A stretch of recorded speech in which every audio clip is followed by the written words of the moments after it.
कोटा से गिरफ्तार उसामा जब सिवान आया तो शहाबुद्दीन याद आ गए। शहाबुद्दीन भी जब सिवान न्यायालय में आत्मसमर्पण करने गए थे तो उनके चाहने वालों की भीड़ उमड़ पड़ी थी। उसामा को भी जब न्यायालय में पेश किया गया कुछ वैसा ही भीड़ उमड़ पड़ा। क्या शहाबुद्दीन 2.0 की वापसी हो गई है? नमस्कार, देशी अड्डा पर आपका स्वागत है। मैं हूं राकेश तिवारी। क्या परिस्थितियां उसामा को शहाबुद्दीन बना देगी?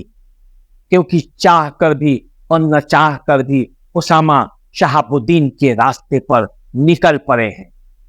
जिस उम्र में शहाबुद्दीन अपराध की दुनिया में कदम रखे उस उम्र तक आते आते उसामा पर भी कई आरोप लग चुके हैं। उसामा को एक तरफ जहां राजनीतिक विरासत छिन जाने का डर सता रहा है, वहीं दूसरी तरफ अपराध के इन आरोपों ने उस पर दबाव बढ़ा दिया है और यही कहीं शहाबुद्दीन के रास्ते पर उसे न ले जाए। इन सब के बीच हिना साहब की भी स्थिति समझ लीजिए। पति खो चुकी हैं और बेटा भी अगर उसी राह पर निकल पड़ा तो क्या होगा?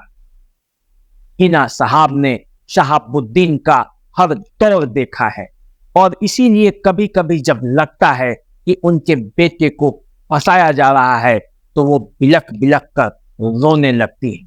माँ की ममता जब जब छलकती है तो सिवान के लोग भी सख्ते में आ जाते। राजस्थान के कोटा में गिरफ्तारी के बाद उसामा और उनके साथियों को सिवान लाया गया है। उसामा पर मोतिहारी में 1 और सिवान में 2 मामले दर्ज हैं और कहा जा रहा है कि इन्हीं मामलों में गिरफ्तारी के डर से उसामा राजस्थान में छिपा बैठा।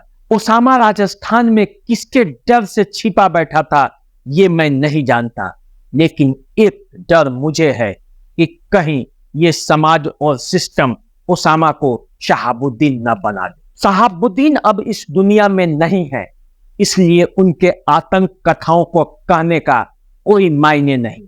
और जो जिंदा है, अगर वो शहाबुद्दीन के नेटवर्क में घुस गया तो क्या होगा? क्या उसामा शहाबुद्दीन की तरह आदतन अपराधी हैं या उन्हें फंसाया जा रहा है जैसे उनकी मां हर बार कहती है? उसामा खुद कानून के डिग्रीधारी हैं, इसलिए उन्हें पता है कि यदि बार बार आरोप लगा तो उनकी मां का भी दलील ज्यादा दिनों तक नहीं चले। उसामा को इस बात का ख्याल रखना होगा कि अब इस दुनिया में उनके पिता नहीं हैं और मां पिछले 3 बार से चुनाव हार रही है। उनकी पार्टी उनके साथ कितना खड़ा रहता है ये उसामा खुद जानते हैं। ऐसे में उन्हें फूक फूक कर कदम उठाना पड़ेगा, क्योंकि कई बार राजनीति में विरोधी ही वार नहीं करते। राजनीति में अक्सर ऐसा होता है कि साथ चलने वाले ही वार करते हैं और जब वे वार करते हैं तो संभलने का मौका भी नहीं मिलता। इसलिए उसामा को इन बातों को ध्यान में रखना होगा। आप इस मुद्दे पर क्या कहना चाहते हैं? क्या उसामा सही रास्ते पे चल रहे हैं या उन्हें अपने में बदलाव लाने की जरूरत है? आप कमेंट कर जरूर बताएं। इसी तरह के अन्य वीडियो देखने के लिए हमारे साथ जुड़े रहें। देशी अड्डा को सब्सक्राइब करें, फेसबुक इंस्टाग्राम पर हमें फॉलो करें। नमस्कार।